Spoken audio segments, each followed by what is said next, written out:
지난주에 우리 설립 예배 때 제가 말씀드렸습니다. 이미. 그런데 오늘 또다시 제 마음에 주님께서 감동을 주셔서 또 한 번 이렇게 나누었으면 좋겠다라고 생각해서 오늘 또 지난번에 우리 함께 또 나누었지만 그렇게 나누려고 합니다. 오늘은 특별히 우리 교회가 어떤 교회가 되어야 되는가 하는 것에 대해서 좀 중점적으로 좀 말씀을 나누기를 바랍니다. 제가 김해 명문교회를 개척한 지 아마 12, 13년쯤 되었을 때 그때부터 제가 65세에 은퇴를 하고 나면 또다시 개척을 하겠다라고 말하기를 시작했습니다. 그러니까 지금으로부터는 약 15년 전입니다. 어디에 설교 초청을 받아 가서도 제가 은퇴를 하고 개척을 할 것입니다 라고 선포를 했습니다. 물론 우리 명문계에서는 여러 번 했고요. 사석에서는 진짜 헤아릴 수 없을 만큼 많이 말했습니다. 그래서 많은 목사님들과 그리고 많은 성도님들이 제가 은퇴를 하고 개척을 할 것이라는 것을 많은 분들이 알고 있었습니다. 그런데 그 가까운 친척이나 지인들 가운데는 그 힘든 개척을 왜 또 하려고 하느냐, 저한테 막 그렇게 왜 개척을 또 편히 지나면 될 텐데 왜 개척을 하려고 하느냐, 뭐 이렇게 얘기도 했습니다. 그리고 제가 개척하는 것을 가장 반대했던 사람은 저 뒤에 앉아 있습니다. 제 아내입니다. 절대로 자기는 반대라고, 하려면 혼자 하라고 그래서 제가 뭐라고 했냐니까 나는 혼자라도 하겠다라고 얘기를 했습니다. 그리고 김해 명문교회 그 저의 후임자로 선정된 우리 박아른 목사님이 호주에 있을 때 제가 전화를 했습니다. 선정되었다고.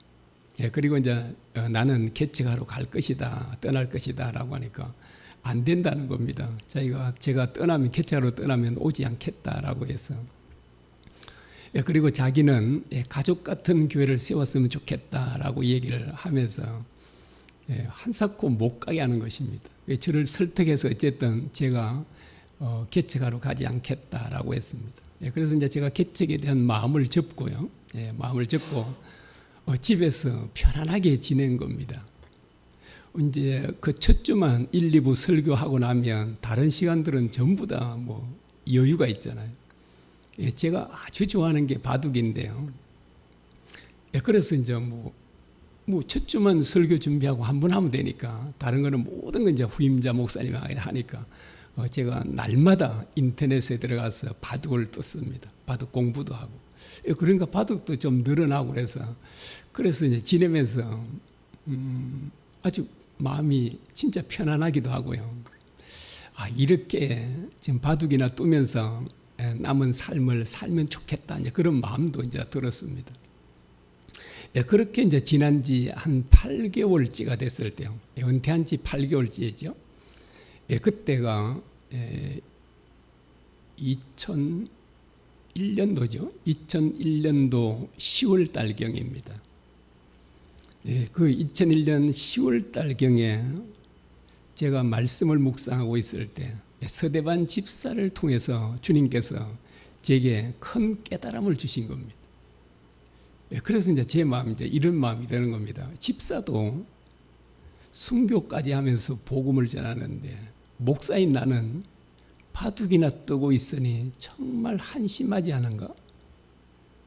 내가 이렇게 살다가 주님 앞에 서면 얼마나 부끄러울까? 이 생각이 드는 거예요.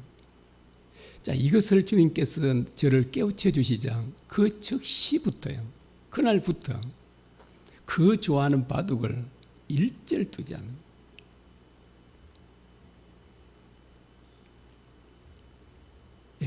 아예 못 두지 않고, 그리고 하루에 2시간, 3시간, 어떨 때는 4시간씩 집중해서 계속 기도를 하는 거예요. 그때 주님께서 어떤 교회를 세워야 될지 저에게 그런 소원을 또 품게 해주신 것입니다. 이렇게 많은 이런 것들을 이렇게. 그래서 이제 계속 그렇게 기도를 하게 되었습니다. 지난번에도 말씀드렸지만 제가 이 개척교회를 하기를 가장 바란 사람은 또 저기 앉아 있습니다. 우리 이성용 목사님입니다. 그리고 이제 저 목사님이 제가 개척을 하도록 가장 많이 부추긴 사람도 저분이고요. 그래서 저한테도 우리 앞에 있는 사모님이 혼자 개척하면 반대지만 저하고 개척하는 것은 찬성이라고 여러 번 또 얘기를 해주고, 또 뒤에는 우리 사모님 만나서 직접 듣기도 했습니다. 그리고 저한테 제가 쉬는 것은 사치라고 말하기도 하고요. 그리고 이제 제가 사역을 하면 많은 후배들에게 본이 될 것이다 라고 하면서 저를 계속 충동질을 시키는 겁니다. 이렇게. 그리고 이제 주님께서 또 깨닫게 하시고, 그래서 이제 이 개척을 이제 할 마음을 갖게 된 것입니다. 그리고 두 번째로 우리 또 개척하기를 원하신 분들, 우리 안수 집사님 부부도 작년 초에 이렇게 섬기던 교회를 나오게 되고, 또 이 교회 저 교회 다니다 보니까 빨리 우리 개척 교회를 세웠으면 좋겠다. 그래 몇 번이나 그래 요청하기도 하고. 그리고 우리 세 번째는 우리 이금배 목사님 부부입니다. 우리 이금배 목사님 부부가 절대로 반대하는 집사람을 설득해 주는데 아주 1등 공신입니다.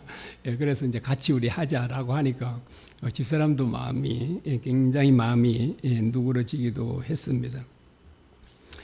그래서 우리가 세 가정이 이제 부산에 있으니까, 그래서 이제 부산에서 이렇게 개척을 하게 된 것입니다. 그리고 이제 그때 작년 1월 초에 우리 모여서 이제 내년 23년도 1월 달부터 우리 개척하기로 하고 우리 함께 기도하자고 했습니다. 그런데 저희들에게는 뭐 단돈 100만 원도 없었죠. 아무것도 없었습니다. 그런데 이제 정한 교회가 없는 우리 이무정 집사님 부부, 또 몽골 선거를 떠난 이금배 목사님 부부, 또 저희 둘째 딸, 대전에 살고 있는데 둘째 딸이 11조를 하기를 시작한 겁니다. 그런데 그때 마침 어려운 교회들, 꼭 도와야 될 교회들이 있었습니다. 여러분, 개척교회를 시작하려면 많은 돈이 들잖아요. 이런 인테리어도 필요하고, 뭐 강대상 의자, 방송 장비들 얼마나 많이 돈이 듭니까? 그래서 한 푼이라도 모아놔야 되잖아요. 이제 내년에 시작하면 그 돈이 많이 드니까 뭐 전세금도 필요하고 다 필요하잖아요. 그래도 제가 어려운 교회부터 돕자라고 하니까 모두가 동의를 해줘서, 그래서 7교회를 매달 70만 원씩 돕기로 했습니다. 우리 경배 목사님이 그 이제 도와주려고 하는 그 교회들에게 이제 전화를 하니까 조금이지만 돕기를 원합니다라고 전화하니까 어떤 교회냐고 무슨 교회냐고 물어서 아직 교회는 없고 이제 1년 뒤에 내년에 시작하려고 합니다라고 하니까 그 목사님들이 뭐 놀라워하기도 했다고 합니다. 저는 우리가 이런 마음을 가지고 그 물질을 함께 어려운 교회들을 나누는 이 나눔을 통해서 주님께서 우리의 이 마음을 보시고 주님께서는 진짜 넘치도록 채워주셨다고 믿습니다. 지금 이 자리는 옛날에 주찬미 교회가 3년 전에 이 모든 시설을 하고 이런 모든 물품들을 이렇게 만들어 놓았던 것입니다. 이걸 전체 드는데 3년 반 전에 7,500만이 들었대요. 요즘에 또 물가가 많이 폭등했지 않습니까? 그래서 이렇게 인테리어를 하고 하려고 그러면 1억이 넘게 된다고 합니다. 그런데 이 모든 것을 고스란히 우리들에게 그저 다 주셨어요. 그래서 이제 우리가 뭐 섬긴 거는 뭐 몇백만 원 정도, 글쎄 1,000만 원도 채 안 될 텐데, 이거 섬겼는데 하나님께서 주신 것은 뭐 10배 이상으로 우리들에게 아마 채워주신 것 같습니다. 여기 이제 이 모든 걸 이제 거저 준 이 주찬미교회 목사님은 여자 목사님이십니다.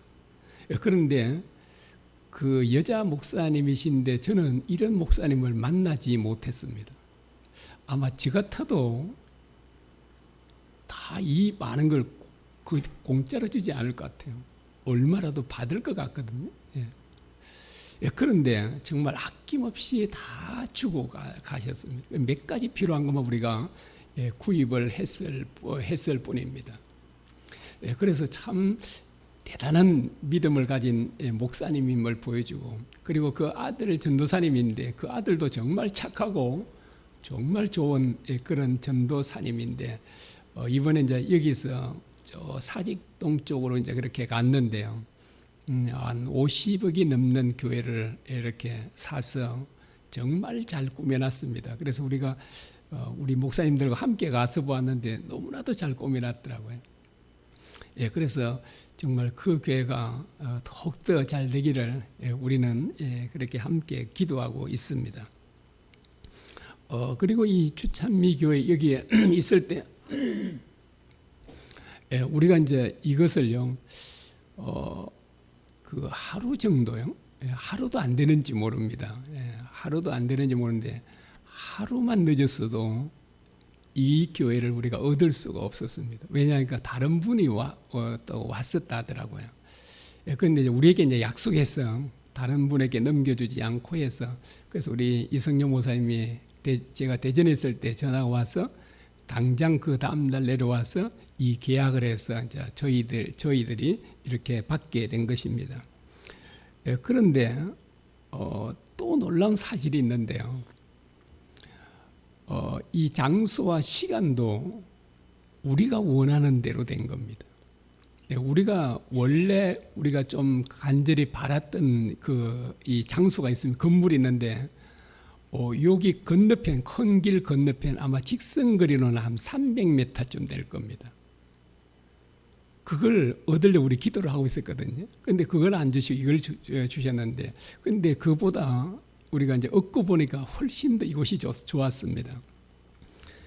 거기에는 우리가 거기에 이제 건물이 2층인데 3층부터는 다 주택이에요. 한 7, 8층 되는데요. 그래서 아마 거기 갔으면 우리가 크게 뭐 드럼치고 찬양도 못했을 겁니다. 여기는 위에 사무실이고 밑에 숲이고 뭐 해서 사람이 없잖아요. 그냥 마음껏 떠들어도 그냥 저 옆에까지는 가지 않으니까. 그래서 이제 얻고 보니까 참 하나님께서 우리가 생각하는 것보다 더 좋은 곳으로 인도해 주셨습니다. 그리고 시간도 너무나도 딱 맞게, 이게 우리가 7월 달에 계약을 했거든요. 작년 7월 달에 했는데, 이 주찬미 교회는 12월 달까지를 하기 원하고 우리는 언제 한다 그랬죠? 23년도 1월 달에 시작하기를 원했잖아요. 기도했잖아요. 근데 딱 그때 맞았어요. 그때 시작할 수 있도록.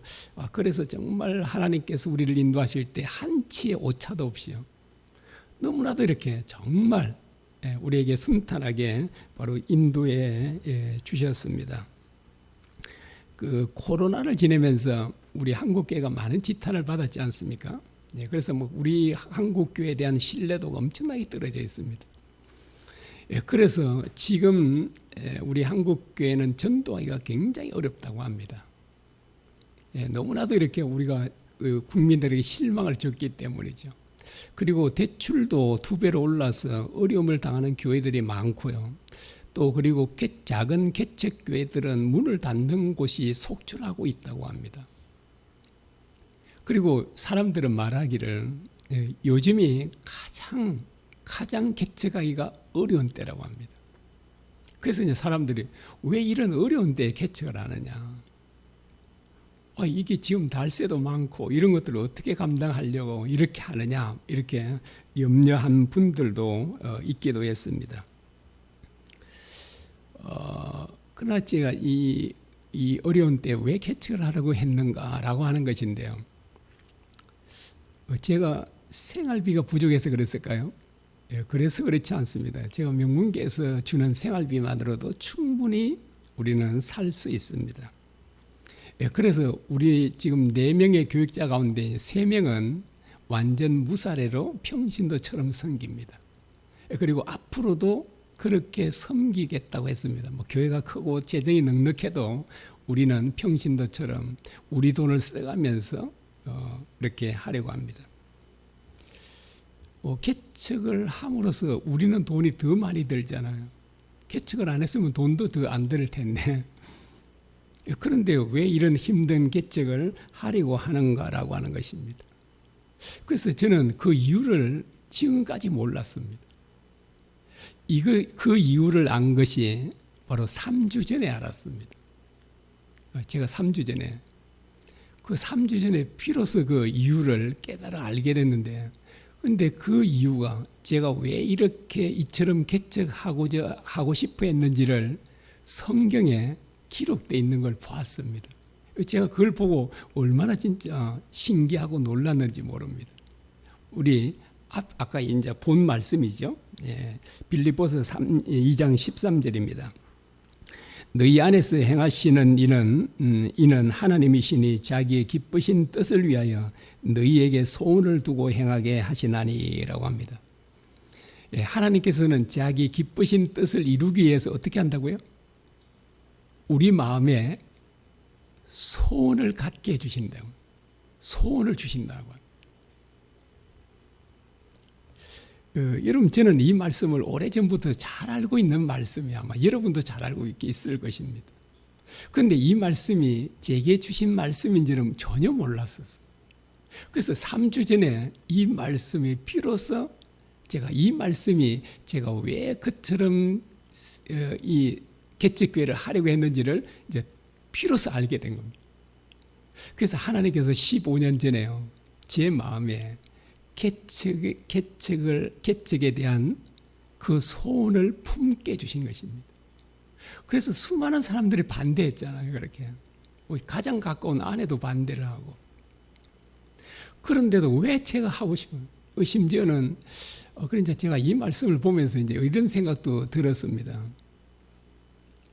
제가 이제 개척을 접고 바둑이나 뜨고 7개월 동안 보냈잖아요. 그래서 이제 제가 계속 이렇게 살았으면 하나님께서 계획한 것은 어떻게 됐을까라고 하는 겁니다. 하나님께서는 15년 전에 우리와 함께할 사람들도 하나님은 아시겠죠. 저도 모르고 우리 함께하는 분들도 몰랐지만, 그리고 우리가 어디에서 시작할 것인지도 하나님은 15년 전에도 아셨을 거 아닙니까? 그래서 저희들은 모르지만, 그런데 그런 계획을 세워놨다가 내가 개척에 대한 마음을 접고 이제 주변에 반대를 하니까 접고 했으면 어떻게 됐을까? 내가 바둑이나 뜨고 평생 남은 생애를 지냈으면 어떻게 됐을까라고 하는 것입니다. 그런데 하나님께서는 자신이 세운 계획을 어떤 방법으로든 깨닫게 하셔서 그 일을 다시 하게 돼요. 그래서 이제 접었던 마음을 다시 한번 하나님께서 또 불일 듯 일으켜 주는 거예요. 그래가지고 이제 다시 이렇게 개척을 하게 된 것입니다. 그래서 이제 제가 이 말씀을 보고 정말 얼마나 기뻤는지 모릅니다. 그리고 마음에 확신이 생겼어요.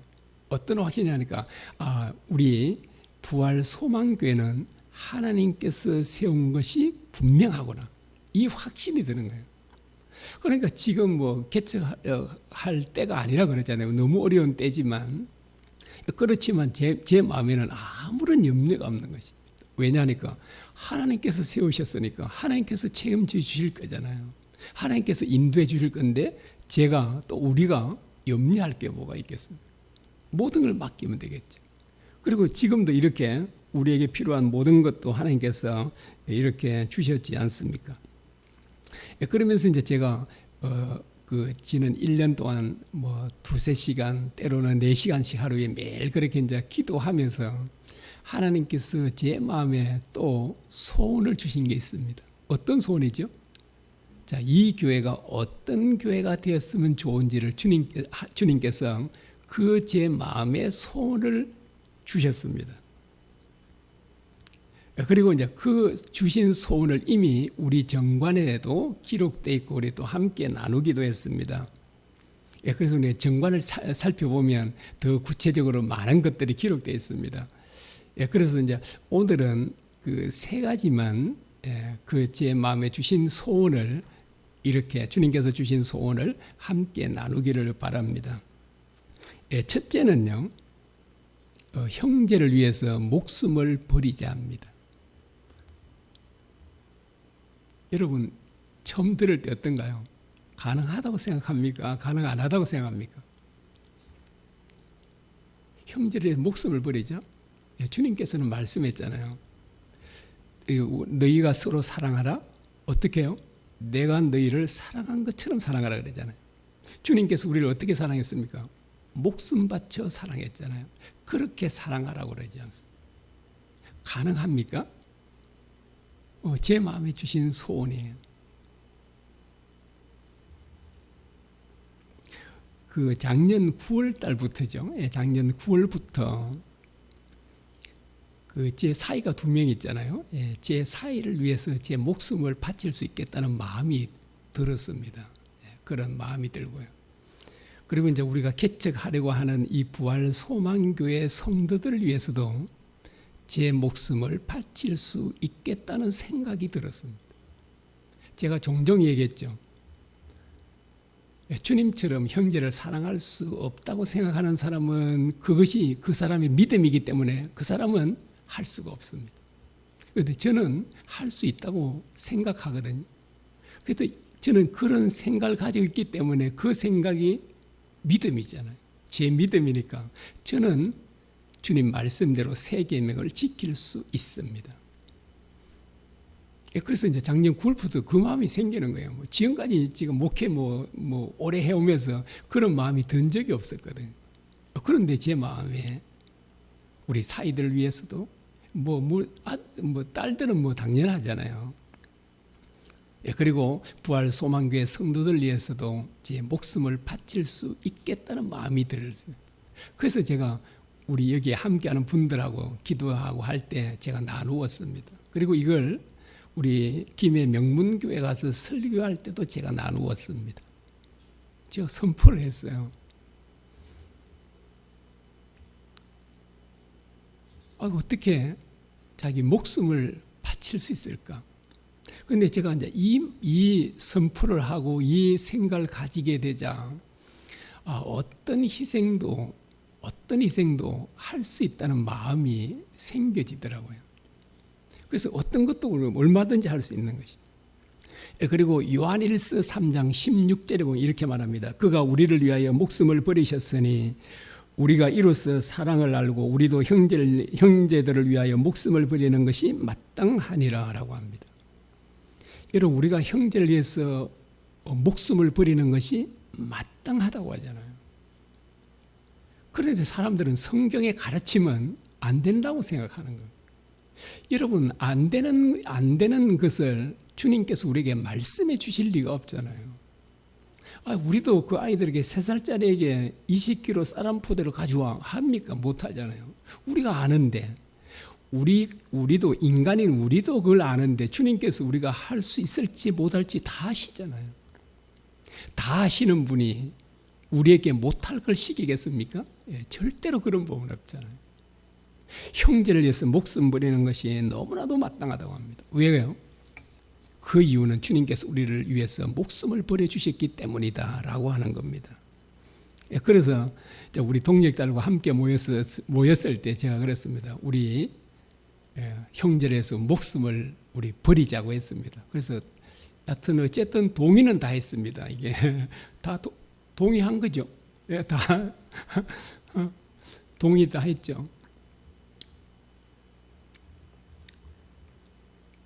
여러분 형제를 위해서 목숨을 버리는 것을 누가 가장 간절히 바라실까요? 우리 주님이시잖아요. 우리 주님께서 간절히 바라는 것을 우리가 해야 하잖아요. 마땅히 해야 되지 않습니까? 그래서 우리와 우리 부활교회 소망교회는 주님께서 주신 이 소망을 품고 나갈 것입니다. 물론 저도 우리 힘만으로는 안 된다는 걸 잘 알고 있습니다. 우리 힘만은 불가능하죠. 그러나 주님의 은혜와 능력으로는 얼마든지 가능합니다. 그래서 우리는 지금 뭘 하고 있죠? 24시간 주님 바라보기 운동을 하고 있습니다. 그래서 우리가 온종일 주님을 생각하며 바라보면 우리는 반드시 주님 말씀대로 할 수 있는 힘과 능력이 우리에게 생기게 되는 것입니다. 이제 두 번째는요, 주님처럼 모든 사람을 품자입니다. 쉽지 않죠. 자, 처음에 것도 쉽지 않지만 두 번째 것도 쉽지 않아요. 모든 사람을 뭐 하자고요? 사랑으로 품자는, 주님처럼 품자는 것입니다. 이 마음도 제 마음에 주님께서 주셨습니다. 제 마음에 어떤 사람도 품을 수 있겠다는 마음을 주신 거예요. 그래서 이것도 우리 함께 나누었습니다. 여러분, 주님께서 세리 마태를 사랑으로 품으셨습니다. 그리고 그를 사도로 삼으셨잖아요. 여러분, 세리들은 어떤 사람인지 아시죠? 백성들의 피를 빨아먹는 가장 악랄한 사람들이에요. 여러분, 이 사람들은 목사가 돼도 안 되고요, 이게 집사가 돼도 안 될 사람들이에요. 그런데 12명밖에 없는 사도로 세우셨습니다. 여러분, 온 백성들이 지탄하고 비난하는 그 세리 마태를요, 주님께서 사랑으로 품으시자 그가 정말 놀랍게 변화된 거예요. 죄인 마태가요, 성 마태가 돼서 주옥 같은 마태복음을 기록했습니다. 여러분, 마태복음 좋아하시죠? 저도 좋아해요. 모든 그리스도인들 좋아하는 이 복음서를 쓴 사람이 바로 세리 마태입니다. 그가 어떻게 이렇게 변화될 수 있었죠? 주님께서 그를 사랑으로 품어주셨기 때문입니다. 여러분, 사랑은 놀라운 기적을 일으킵니다. 비판과 정죄로는 절대로 사람을 변화시킬 수 없습니다. 여러분, 엄마들의 잔소리가 아이들을 변화시킬 수 있을까요? 없어요. 근데 엄마들의 극진한 사랑은요, 아이들이 굴복하게 됩니다. 여러분, 세리장 삭개오는요, 돈밖에 모르는 사람이거든요. 아마 이 세리장 이게 삭개오에게 너의 재산을 내놔 하면 차라리 내 목을 내놓겠다 할 거예요.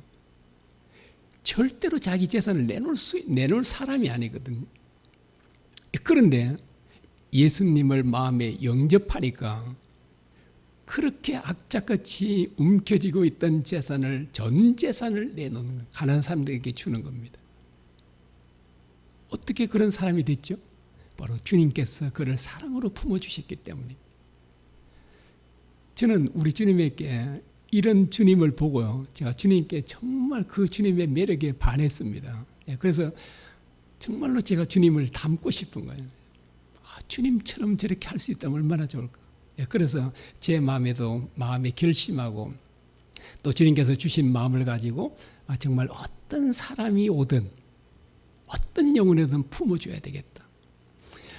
사울 왕을 피해서 다윗이 아둘람 굴에 갑니다.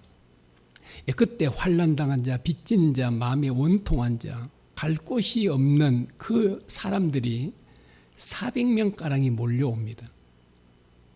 그런데 그 갈 곳 없는 영혼들, 갈 곳 없는 사람들을 다윗이 사랑으로 품어줍니다. 그러자 그 400명이 어떤 사람이 된지 아십니까? 그들이 놀랍게 변화돼서 정말 멋진 하나님의 나라를 다윗과 함께 세우게 됩니다. 그래서 진짜 다윗도 부러운 거예요, 그냥. 그래서 우리 부활 소망교회가 아둘람 굴처럼요. 그리고 저는 또 다윗처럼 그런 사람이 돼서 모든 사람들을 품어서 진짜 여기 오는 사람들이 어떤 사람이든, 진짜 살인자든 강도든 정가범이든 누구를 막론하고 와서 진짜 새롭게 변화되면 좋겠다는 그 소원을 가지고 있습니다. 이 소원을 주님께서 주신 거잖아요. 그래서 이 소원도 함께 나누었습니다. 세 번째는 서로 비판하지 말자입니다. 주님께서 이 마음을 아주 제게 강하게 주셨는데요. 여러분, 교회 안에 가장 큰 문제가 뭘까요? 말이잖아요. 우리 입이에요. 혀라고 그러잖아요. 혀가. 교회 모든 문제를 일으키는 그 원인을 찾아보면 전부 다 말이에요. 말만 참고 잘 안 하면 문제가 일어나지 않을 것입니다.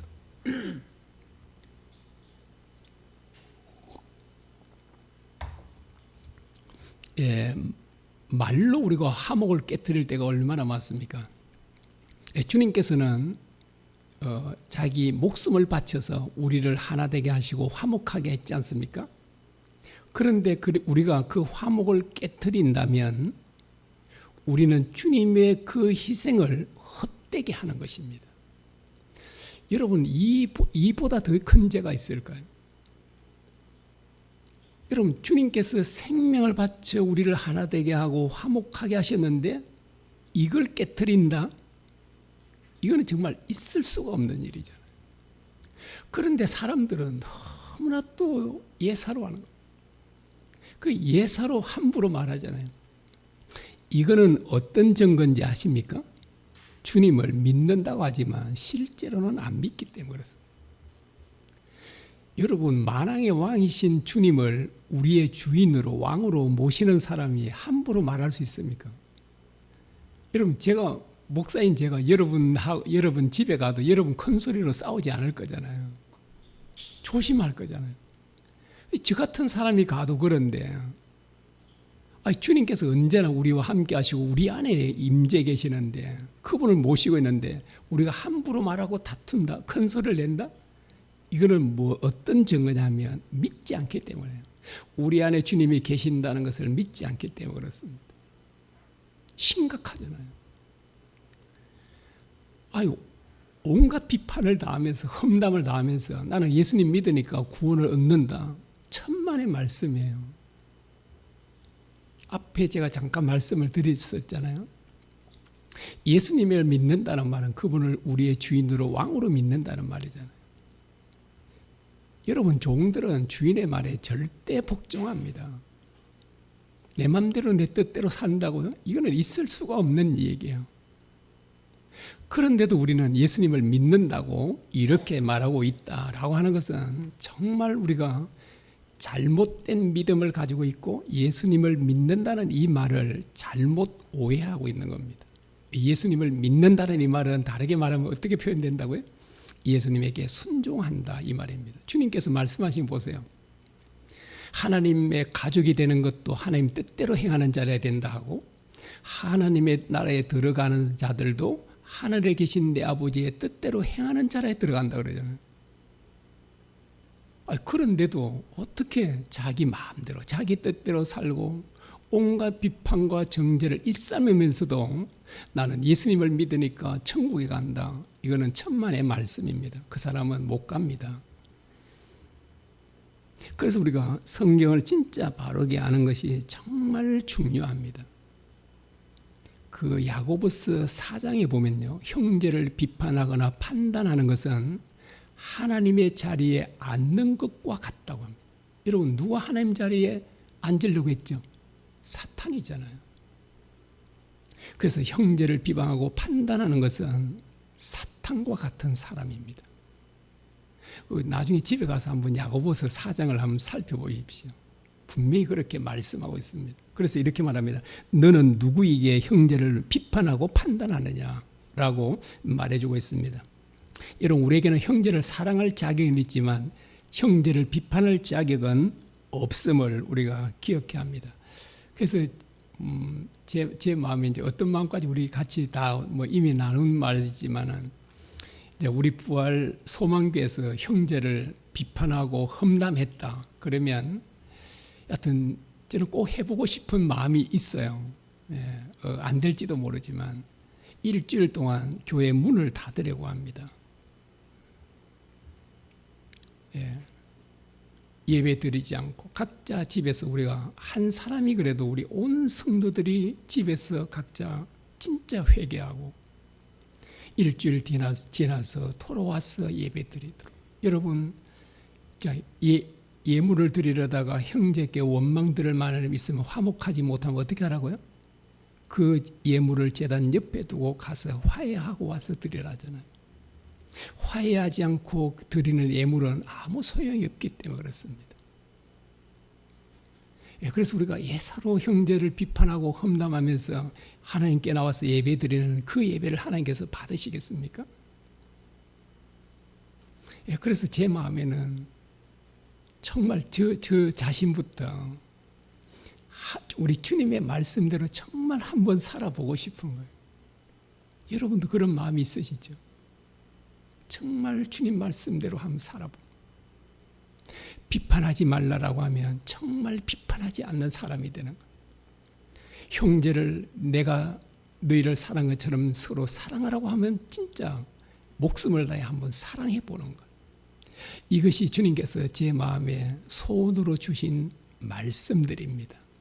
그래서 우리 부활소명교회가 그런 교회가 돼서 아마 주님께서 15년 전에부터 저에게 소원을 주신 것은 이런 교회를 세우라고 저는 주셨다고 믿습니다.